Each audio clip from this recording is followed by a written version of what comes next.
India നടത്തിയ വ്യോമാക്രമണത്തിൽ ജെയ്ഷെ മുഹമ്മദിന്റെ കേന്ദ്രങ്ങൾ തകർന്നു വീണതിന് തെളിവുണ്ടെന്ന് സൈന്യം. ബലാക്കോട്ടിൽ ജെയ്ഷെ മുഹമ്മദിന്റെ 4 കെട്ടിടങ്ങൾ തകർന്നു. ഇതിന്റെ റഡാർ ദൃശ്യങ്ങൾ സൈന്യത്തിന്റെ പക്കലുണ്ട്.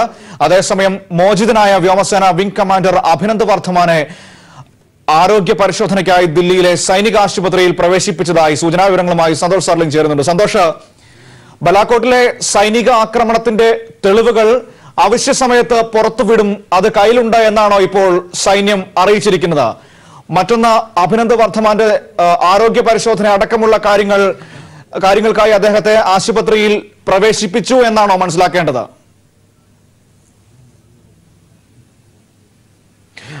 മനു, അഭിനന്ദ് വർദ്ധമാനെ ഇന്നലെ രാത്രിയോട് കൂടിയാണ് അമൃതസർ വഴി ഡൽഹിയിൽ എത്തിച്ചിരിക്കുന്നത് എന്നാണ് ഏറ്റവും അവസാനം നമുക്ക് ലഭിച്ച വിവരം. ഇന്നലെ വ്യോമസേന അദ്ദേഹത്തെ വാഗ അതിർത്തിയിൽ കിട്ടിയപ്പോൾ തന്നെ അറിയിച്ചിരുന്നത് ഇനി ഞങ്ങൾ ചെയ്യാൻ പോകുന്നത് ആരോഗ്യ പരിശോധനയാണ്. കാരണം MiG-21 തകർന്നു വീണാണ് അദ്ദേഹം രക്ഷപ്പെട്ടത്. സ്വാഭാവികമായി അതിന്റെ ശാരീരിക അസ്വസ്ഥതകൾ കാണും. അതിനാൽ അദ്ദേഹത്തെ ആരോഗ്യ പരിശോധനയ്ക്ക് വിധേയമാക്കും. ഇതാണ് വ്യോമസേനയുടെ ഏറ്റവും അവസാനത്തെ ഇത് സംബന്ധിച്ചുള്ള ഔദ്യോഗികമായ പ്രസ്താവന. അതിനുശേഷം അദ്ദേഹത്തെ ഡൽഹിയിൽ എത്തിച്ച് ഏത് ആശുപത്രിയിലാണ് പ്രവേശിപ്പിച്ചതെന്ന് സംബന്ധിച്ച് ഒരു സൂചനയും നൽകുന്നില്ല. പക്ഷെ നിലവിൽ ഉള്ളത് ഡൽഹിയിലെ ആർമി ആശുപത്രി മാത്രമാണ്. അവിടെ ആയിരിക്കാം പ്രവേശിപ്പിച്ചത്. കാരണം ഇത് സംബന്ധിച്ചൊരു രഹസ്യ സ്വഭാവം സൈന്യം കാത്ത് സൂക്ഷിക്കുന്നുണ്ട്. വ്യോമസേനയുടെ ഉന്നത അധികാരികൾ മാത്രമാണ് അദ്ദേഹത്തിന്റെ ആരോഗ്യ മറ്റ് വിവരങ്ങളൊക്കെ സൂക്ഷിക്കുന്നത്. എന്തായാലും ഇപ്പോൾ നമുക്ക് പറയാൻ കഴിയുന്നത് അദ്ദേഹത്തെ ഡൽഹി ആശുപത്രിയിൽ പ്രവേശിപ്പിച്ചിരിക്കാം, ആരോഗ്യ പരിശോധനകൾ ആരംഭിച്ചിരിക്കാം എന്ന് മാത്രമാണ്. പ്രധാനമന്ത്രി നരേന്ദ്രമോദിയും പ്രതിരോധ മന്ത്രി നിർമ്മല സീതാരാമനും അഭിനന്ദനെ കാണും എന്ന ചില വിവരങ്ങളുമുണ്ട്. അതുകൂടി വന്നാൽ അപ്പോൾ മാത്രമായിരിക്കും ഇനി ഇക്കാര്യത്തിൽ ഒരു ഔദ്യോഗിക സ്ഥിരീകരണം വരാൻ പോകുന്നത്. എന്തായാലും ഇതിനിടയിൽ മറ്റൊന്ന് സംഭവിച്ചിരിക്കുന്നത്, ഇന്ത്യ നടത്തിയ വ്യോമാക്രമണം സംബന്ധിച്ചുള്ള തെളിവുകൾ എന്തായാലും സൈന്യം അനൌദ്യോഗികമായിട്ടാണെങ്കിൽ പോലും പുറത്തുവിട്ടിരിക്കുന്നു. സൈന്യം ഇപ്പോൾ അറിയിച്ചിരിക്കുന്നത് ബലാക്കോട്ടിലാണ് ഏറ്റവും വലിയ ആക്രമണം ഉണ്ടാക്കിയത്. ബലാക്കോട്ടിലെ 4 കെട്ടിടങ്ങൾ പൂർണ്ണമായും തകർത്തു. ജെയ്ഷെ മുഹമ്മദിന്റെ കീഴിൽ നടത്തുന്ന മദ്രസകളാണ് ഈ കെട്ടിടങ്ങളെല്ലാം. അതിൽ ഒരു കെട്ടിടം ഗസ്റ്റ് ഹൗസ് ആയാണ് ഉപയോഗിക്കുന്നത്.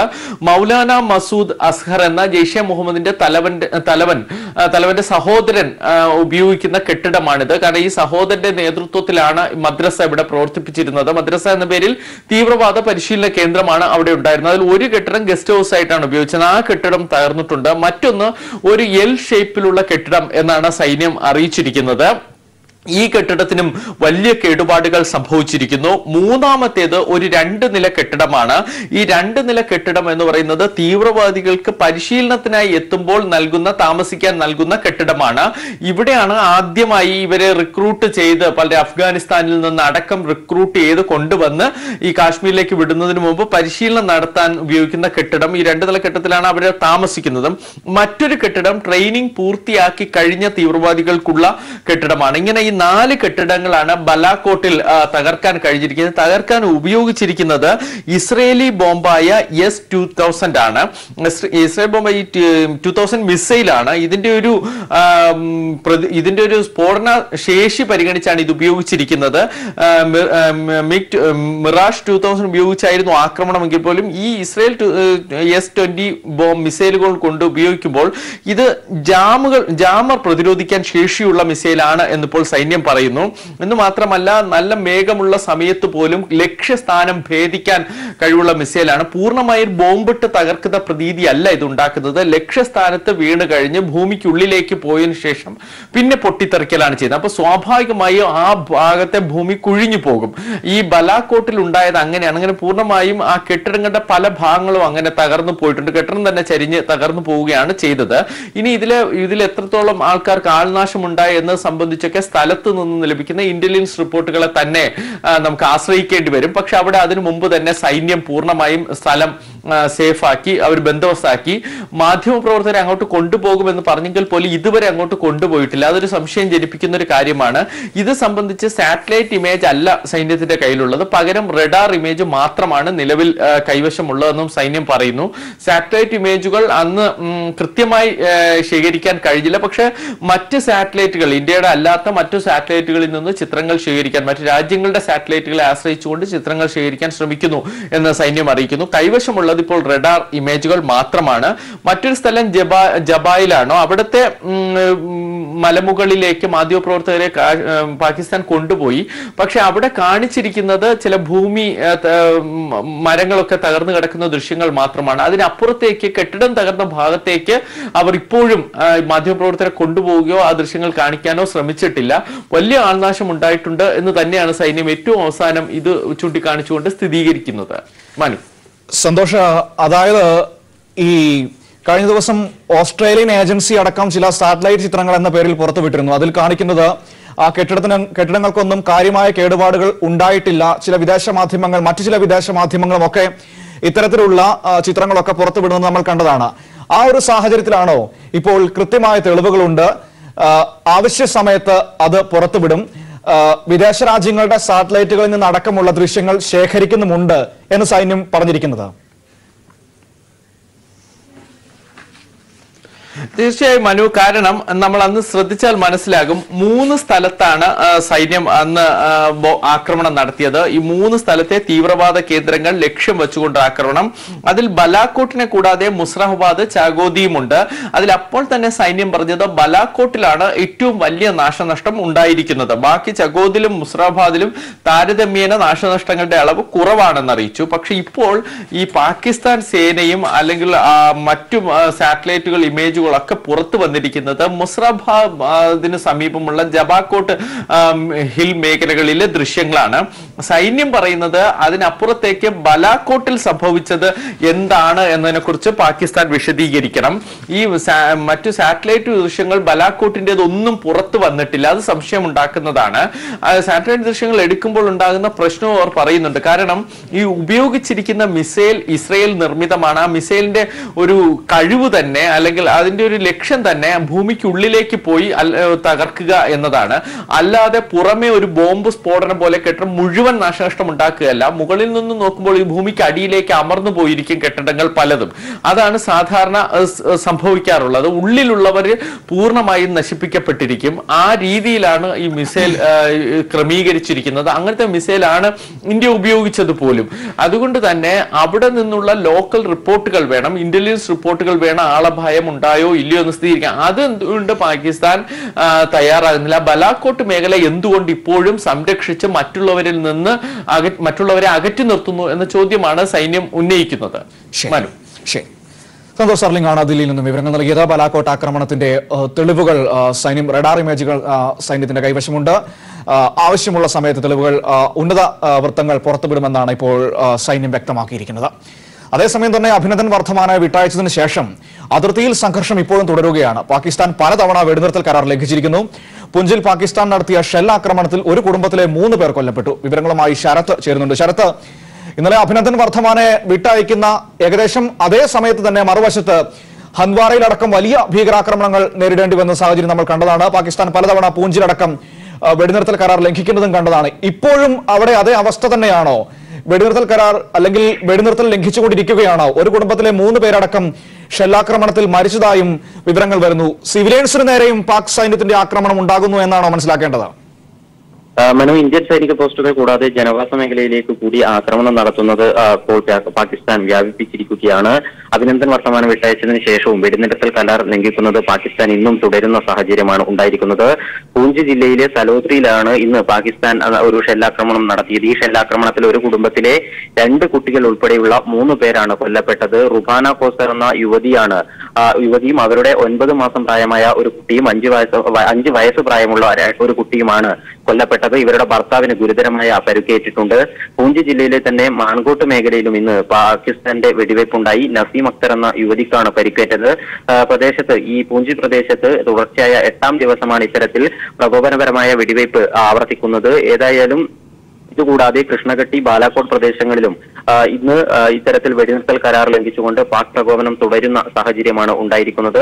ഈ ഒരു തുടർച്ചയായ ഏറ്റുമുട്ടലുകളുടെ പശ്ചാത്തലത്തിൽ അതിർത്തി ഈ ജില്ലകളായിരിക്കുന്ന രജൌരി അതുപോലെ തന്നെ പൂഞ്ച് ഈ 2 ജില്ലകളിലെ വിദ്യാഭ്യാസ സ്ഥാപനങ്ങൾക്ക് ഇന്ന് അവധി പ്രഖ്യാപിച്ചിട്ടുണ്ട്. ഏതായാലും ഈ അഭിനന്ദൻ വർത്തമാനെ വിട്ടയക്കാനുള്ള തീരുമാനത്തിന് ശേഷവും ജനവാസ മേഖല കൂടി ലക്ഷ്യമാക്കിക്കൊണ്ട് പാകിസ്ഥാൻ ആക്രമണം തുടരുകയാണ്. പുൽവാമ സംഭവത്തിന് ശേഷം മാത്രം 40-ലേറെ തവണയാണ് ഇന്ത്യ അതിർത്തി ലംഘിച്ചുകൊണ്ട് വെടിനിർത്തൽ കരാർ ലംഘിച്ചുകൊണ്ട് പാകിസ്ഥാൻ ഇന്ത്യക്ക് നേരായി വെടിയുതിർത്തത്. മനു, അതുകൊണ്ട് തന്നെ സുരക്ഷാ സംവിധാനങ്ങൾ, മറുവശത്തേക്കുള്ള ഇന്ത്യയുടെ ശക്തമായ തിരിച്ചടികൾ, ഇതൊക്കെ ഏത് രീതിയിലാണ് ശരത്ത് ഇപ്പോൾ നടക്കുന്നത്? തീർച്ചയായും മനു നേരത്തെ സൂചിപ്പിച്ച പോലെ തന്നെ ഇന്ത്യൻ സൈനിക പോസ്റ്റുകൾ ലക്ഷ്യമാക്കിക്കൊണ്ടും അതുപോലെ തന്നെ ജനവാസ മേഖല ലക്ഷ്യമാക്കിക്കൊണ്ടും നടത്തുന്ന പാക് ആക്രമണങ്ങളെ അതേ രീതിയിൽ പ്രതിരോധിക്കാൻ വേണ്ടി ഒരു പരിധിവരെ സൈന്യത്തിനും സാധിക്കുന്നുണ്ട്. കഴിഞ്ഞ ദിവസം ഇന്നലെ രാവിലെ കുപ്വാരയിലുണ്ടായ ഏറ്റുമുട്ടലിൽ 2 ഭീകരരെ വധിക്കാൻ ഇന്ത്യക്ക് സാധിച്ചിട്ടുണ്ടായിരുന്നു. ഈ രീതിയിൽ പ്രത്യാക്രമണം ഇന്ത്യൻ സേനയുടെ ഭാഗത്തു നിന്നും ഉണ്ടാകുന്നുണ്ട്. പ്രധാനമായും ജനവാസ മേഖലയിലാണ് ലക്ഷ്യമാക്കിക്കൊണ്ടാണ് ആക്രമണം നടത്തുന്നത് എന്നതിനാൽ തന്നെ പല ഘട്ടങ്ങളിലും ജനങ്ങളെ മറയാക്കിക്കൊണ്ട്, ഗ്രാമീണരെ മറയാക്കിക്കൊണ്ട് ഉൾപ്പെടെ ഇത്തരത്തിലുള്ള ആക്രമണം നടത്തുന്നതിനാൽ അതേ രീതിയിൽ തിരിച്ചടിക്കാൻ പല ഘട്ടങ്ങളിലും സേനയ്ക്ക് സാധിക്കുന്നില്ല. അതുകൊണ്ട് തന്നെ പലയിടങ്ങളിലും ഇപ്പോൾ സാധാരണക്കാരായ ജനങ്ങളോട്, ഗ്രാമീണവാസികളോട് സ്ഥലത്തു നിന്ന് മാറുവാനുള്ള നിർദ്ദേശം നൽകിയിട്ടുണ്ട്. ഇത്തരത്തിൽ അതിർത്തി ജില്ലകളിൽ നിന്നും പ്രദേശവാസികൾ മാറിയാൽ ഒരുപക്ഷെ ഈ തിരിച്ചടി ഇന്ത്യൻ സേന കുറച്ചുകൂടി ശക്തമാക്കാനുള്ള സാധ്യതയാണ് കാണുന്നത്. ശരി, ശരത്താണ് വിവരങ്ങൾ നൽകിയത്. ഇടവേള.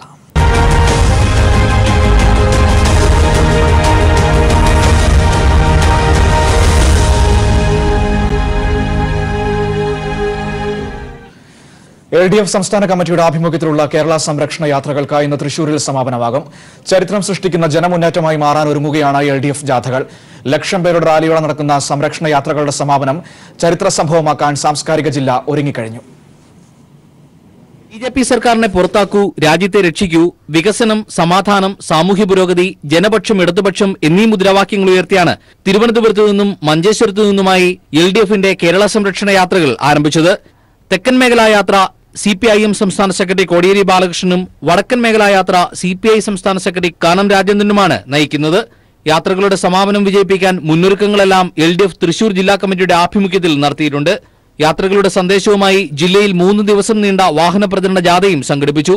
1,00,000 പേരുടെ റാലിയോടെ വൈകിട്ട് 4-ന് തൃശൂർ തേക്കിൻകാട് മൈതാനിയിലാണ് കേരള സംരക്ഷണ യാത്രകൾ സമാപിക്കുന്നത്. സമാപന സമ്മേളനം മുഖ്യമന്ത്രിയും CPIM പൊളിറ്റ് ബ്യൂറോ അംഗവുമായ പിണറായി വിജയൻ ഉദ്ഘാടനം ചെയ്യും.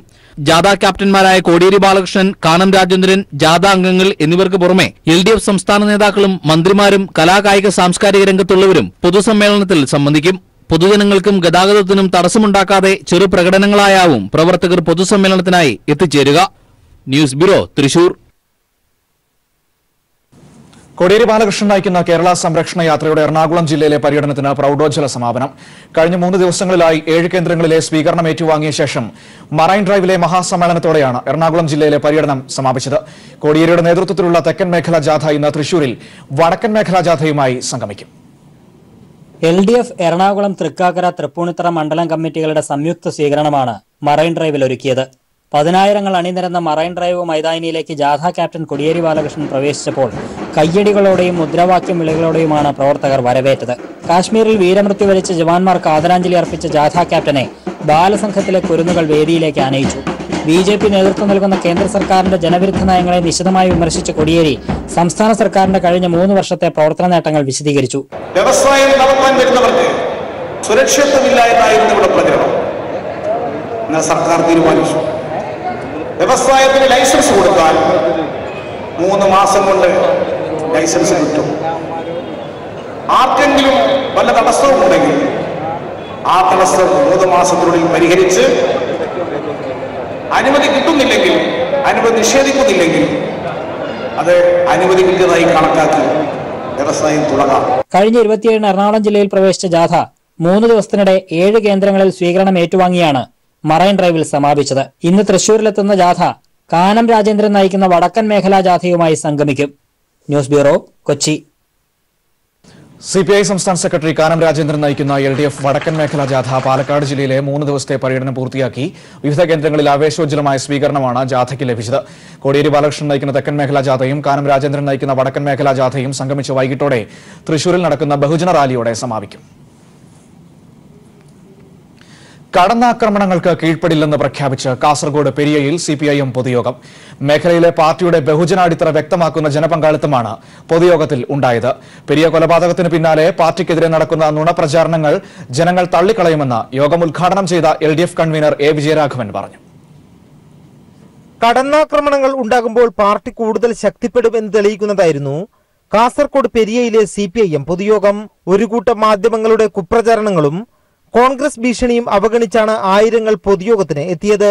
കാസർഗോഡ് പെരിയ കൊലപാതകത്തിന് പിന്നാലെ പാർട്ടിക്ക് നേരെ കടന്നാക്രമണങ്ങൾ തുടരുന്ന സാഹചര്യത്തിലാണ് നിലപാട് വിശദീകരിക്കാനായി CPIM പൊതുയോഗം സംഘടിപ്പിച്ചത്. പെരിയയിലെ ദൗർഭാഗ്യകരമായ സംഭവത്തിന്റെ പേരിൽ കള്ളപ്രചരണങ്ങൾ നടത്തി കേരളത്തിൽ നിന്നും CPIMനെ മായ്ച്ചു കളയാമെന്ന് കരുതേണ്ടെന്ന് LDF കൺവീനർ A. വിജയരാഘവൻ പറഞ്ഞു. നിങ്ങൾ ഞങ്ങൾക്കെതിരെ നടത്തിയ ഓരോ അതിക്രമങ്ങളും ജനങ്ങളുടെ മുന്നിലുണ്ട്. സമാധാനം പ്രസംഗിക്കുന്നവരുടെ കാപാലിക മുഖം ജനങ്ങൾക്കറിയാം. കമ്മ്യൂണിസ്റ്റ് വിരുദ്ധ മാധ്യമങ്ങൾ എക്കാലത്തും ഈ പ്രസ്ഥാനത്തിന്റെ അടിവേറക്കാൻ വേണ്ടിയാണ് പ്രവർത്തിച്ചതെന്ന തിരിച്ചറിവും മലയാളിക്കുണ്ട് എന്ന കാര്യത്തിൽ ആർക്കും സംശയം ഉണ്ടാവേണ്ടതില്ല. ഈ കേരളത്തിൽ നിന്ന കമ്മ്യൂണിസ്റ്റ് പാർട്ടിയെ മായ്ച്ചു കളയുക എന്നതാണ് ലക്ഷ്യം. കോൺഗ്രസുകാർ നടത്തിയ കൊലപാതക പരമ്പരകൾ ചരിത്രരേഖകളിൽ നിന്ന് മാഞ്ഞുപോയിട്ടില്ലെന്നും A. വിജയരാഘവൻ പറഞ്ഞു. P. Karunakaran MP, CPIM Kasaragod ജില്ലാ secretary MV Balakrishnan master, MLA മാരായ M. രാജഗോപാൽ, K. കുഞ്ഞിരാമൻ, മുൻ MLA KV കുഞ്ഞിരാമൻ, CPM സംസ്ഥാന കമ്മിറ്റി അംഗം CH കുഞ്ഞമ്പൂ തുടങ്ങിയവർ പങ്കെടുത്തു. കമ്മ്യൂണിസ്റ്റ് വിരുദ്ധരും ഒരു കൂട്ടം മാധ്യമങ്ങളും ചേർന്ന് നടത്തിയ കുപ്രചരണങ്ങൾ ഈ മേഖലയിലെ പാർട്ടിയുടെ ജനകീയ അടിത്തറക്ക് നേരിയ പോറൽ പോലും ഏൽപ്പിച്ചിട്ടില്ല എന്ന് വ്യക്തമാക്കുന്നതായിരുന്നു പെരിയയിലെ CPIMന്റെ പൊതുയോഗം. പെരിയയിൽ നിന്നും ക്യാമറാമാൻ ജയൻ കല്യാശ്ശേരിക്കൊപ്പം M. സന്തോഷ്. നിർമ്മാണം പൂർത്തീകരിക്കാതെ കൊല്ലം റെയിൽവേ രണ്ടാം പ്രവേശന കവാടത്തിന്റെ ഉദ്ഘാടനം ഞായറാഴ്ച നടത്താനുള്ള നടപടിയിൽ പ്രതിഷേധം ശക്തമാകുന്നു. തെരഞ്ഞെടുപ്പ് മുന്നിൽ കണ്ടാണ് ഉദ്ഘാടന നാടകമെന്ന് ആക്ഷേപമുണ്ട്. കവാടത്തിന്റെ ഗേറ്റ്, ടിക്കറ്റ് കൗണ്ടർ എന്നിവയുടെ നിർമ്മാണം മാത്രമാണ് പൂർത്തീകരിച്ചത്. ഈ ഘട്ടങ്ങളിലൊന്നും ഫലപ്രദമായ ഇടപെടൽ നടത്താത്ത ലോക്സഭാ അംഗം തെരഞ്ഞെടുപ്പ് പ്രഖ്യാപനം വരാനിരിക്കെ ധൃതികാട്ടി ഉദ്ഘാടനം സംഘടിപ്പിക്കുന്നതിന് പിന്നിൽ അവിശുദ്ധ രാഷ്ട്രീയ കളിയും നടന്നിട്ടുണ്ടെന്നാണ് ആക്ഷേപം. രണ്ടാം ടെർമിനലിന്റെ ഭാഗമായ ഫുട് ഓവർ ബ്രിഡ്ജിന്റെ പണിയും പൂർത്തീകരിച്ചിട്ടില്ല. സ്റ്റേഷനിലെ 5 പ്ലാറ്റ്ഫോമുകളെ ബന്ധിപ്പിച്ചാണ് മേൽപ്പാലം സ്ഥാപിക്കുന്നത്. എന്നാൽ സ്റ്റേഷനിലെ ഏറ്റവും പ്രധാനപ്പെട്ട 1ാം പ്ലാറ്റ്ഫോമുമായി മേൽപ്പാലത്തെ ബന്ധിപ്പിക്കുന്ന നിർമ്മാണമാണ് അവശേഷിക്കുന്നത്. മനസ്സിലാക്കുന്നത് രണ്ടാം കവാടത്തിന്റെ പണി തുടങ്ങി അതൊരു പൂർണ്ണതയിലെത്തി എന്ന് നമുക്ക് തീർത്ത് പറയാൻ കഴിയില്ല. നമ്മൾ തൊട്ടടുത്തുള്ള തിരുവനന്തപുരം റെയിൽവേ സ്റ്റേഷനിൽ ചെന്നാൽ രണ്ടാം കവാടം അതിന്റെ പ്രവർത്തനം നമ്മൾ കണ്ടാൽ അതും ഇതും തമ്മിൽ വളരെ രാപോലെ വ്യത്യാസം. ടിക്കറ്റ് കൗണ്ടർ അടിയന്തരമായിട്ട് ഉണ്ടാകും. ഇതൊന്നും അവിടെ ഇല്ല എന്നാണ് ഒരു പൊതുപ്രവർത്തനം എന്ന നിലയിൽ എനിക്ക് മനസ്സിലാക്കാൻ കഴിയില്ല. അതുകൊണ്ട് ഇത് ഒരു പൂർത്തീകരിച്ച് പൂർണ്ണമായി എന്ന് നമുക്കൊരിക്കലും പറയാൻ കഴിയില്ല. ലിഫ്റ്റിന്റെ നിർമ്മാണവും എങ്ങും എത്തിയില്ല. ഇതിനായുള്ള മെഷീനുകളും മറ്റ് ഉപകരണങ്ങളും രണ്ടാം പ്ലാറ്റ്ഫോമിൽ നോക്കുകുത്തിയായി അവശേഷിക്കുകയാണ്. 40 ലക്ഷത്തിന്റെ എസ്കലേറ്ററിന്റെ പണി എന്ന് യാഥാർത്ഥ്യമാകുമെന്നും അധികൃതർക്ക് ഉറപ്പില്ല. ഫലത്തിൽ പണി പൂർത്തീകരിച്ചത് ടെർമിനലിന്റെ ഗേറ്റ് മാത്രമാണ്. വസ്തുത ഇതായിരിക്കെ ഞായറാഴ്ച നടക്കുന്ന ഉദ്ഘാടനം തെരഞ്ഞെടുപ്പ് പ്രചാരണമായി മാറും. കേന്ദ്രമന്ത്രി അൽഫോൺസ് കണ്ണന്താനം ഉദ്ഘാടനം നിർവഹിക്കുമെന്നാണ് പറയുന്നത്. എന്നാൽ തങ്ങൾക്ക് ഇത് സംബന്ധിച്ച് ഒന്നും അറിയില്ലെന്നാണ് കൊല്ലം സ്റ്റേഷൻ അധികൃതരുടെ പ്രതികരണം.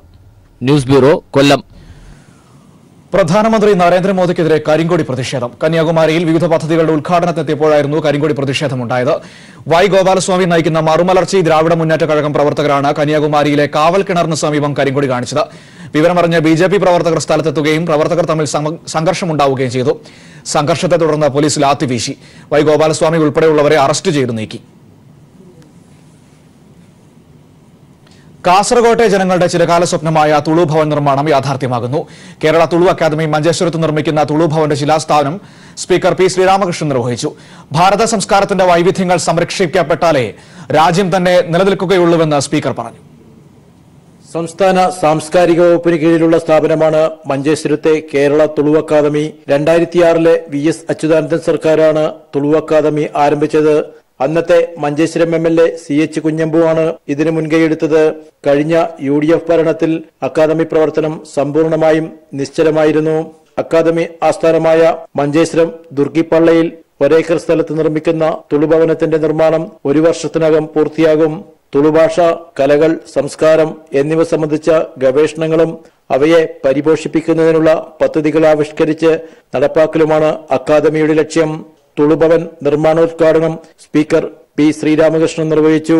വിവിധ സംസ്കാരങ്ങളുടെ സമന്വയമാണ് ഇന്ത്യയുടെ കരുത്തും ഐക്യവുമെന്ന് ചൂണ്ടിക്കാട്ടിയ സ്പീക്കർ ഈ സംസ്കാരങ്ങളുടെ ഒരു അരുവിയുടെയും ഒഴുക്ക് തടയപ്പെടരുതെന്ന് പറഞ്ഞു. പല ഭാഗത്തു നിന്നുള്ള പല തരത്തിലുള്ള അറിവുകളുടെ ഒരു ഒഴുക്കിനെയാണ് സംസ്കാരം എന്ന് പറയുന്നത്. അത് ഏതെങ്കിലും ഒരു അരുവി അടച്ചാൽ അത് ഒഴുക്കിനെ തടസ്സപ്പെടുത്തണം, അത് നൈസർഗികത ഇല്ലാതാക്കണം. തുളുവിന് നേരെ നമ്മൾ കണ്ണടക്കുന്നു പറഞ്ഞാൽ നമ്മുടെ സംസ്കാരത്തിന്റെ ഒരു ധാരയ്ക്ക് നമ്മൾ തടസ്സമുണ്ടാക്കുന്നതാണ്. അതുകൊണ്ട് സംസ്കാരത്തിന്റെ ധാരകളെ തടസ്സമില്ലാതെ ഒഴുകാനുള്ള അവസരങ്ങൾ ഒരുക്കുന്ന ഒരു സമൂഹമാണ് ജനാധിപത്യ സമൂഹം എന്ന് പറയുന്നത്. പി കരുണാകരൻ എം പി ചടങ്ങിൽ അധ്യക്ഷനായിരുന്നു. തുളു മലയാള ഭാഷാ നിഘണ്ടു രചയിതാവ് ഡോക്ടർ എം ശ്രീധരൻ, തുളുഭാഷാ ഗവേഷക ലക്ഷ്മി ജി പ്രസാദ്, തുളു സാഹിത്യകാരൻ മലർ ജയറാമനെ പ്രതിനിധീകരിച്ച് മകൾ സായി ഭദ്ര എന്നിവരെ ചടങ്ങിൽ ആദരിച്ചു. K Kunhiraman MLA, academy chairman Umesh M Saliyan തുടങ്ങിയവരും സംബന്ധിച്ചു. News bureau, Kasaragod. ഇടവേള.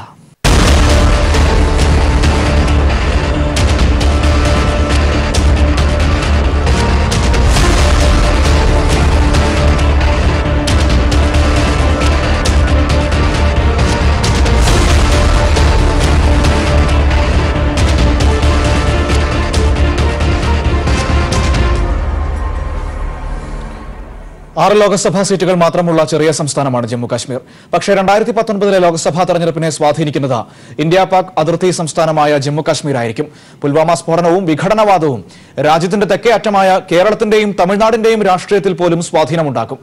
നാഷണൽ കോൺഫറൻസും PDPയുമായാണ് ജമ്മു കാശ്മീരിൽ പരസ്പരം ഏറ്റുമുട്ടുന്നതെങ്കിലും ത്രികോണ മത്സര പ്രതീതി സൃഷ്ടിച്ച് BJPയും സജീവമാണ്. ബാരാമുള്ള, ശ്രീനഗർ, അനന്ത്നാഗ്, ലഡാക്ക്, ഉധംപൂർ, ജമ്മു എന്നിവയാണ് ജമ്മുകാശ്മീരിലെ ലോക്സഭാ മണ്ഡലങ്ങൾ. പാകിസ്ഥാനുമായുള്ള തർക്കത്തിലെ കേന്ദ്രബിന്ദുവായ ജമ്മുകാശ്മീരിലെ രാഷ്ട്രീയവും രാജ്യത്തെ മറ്റു സംസ്ഥാനങ്ങളെ അപേക്ഷിച്ച് ഏറെ വ്യത്യസ്തമാണ്. മെഹബൂബ മുഫ്തി നേതൃത്വം നൽകുന്ന PDPയും ഒമർ അബ്ദുള്ള നേതൃത്വം നൽകുന്ന നാഷണൽ കോൺഫറൻസുമാണ് മുഖ്യ എതിരാളികൾ.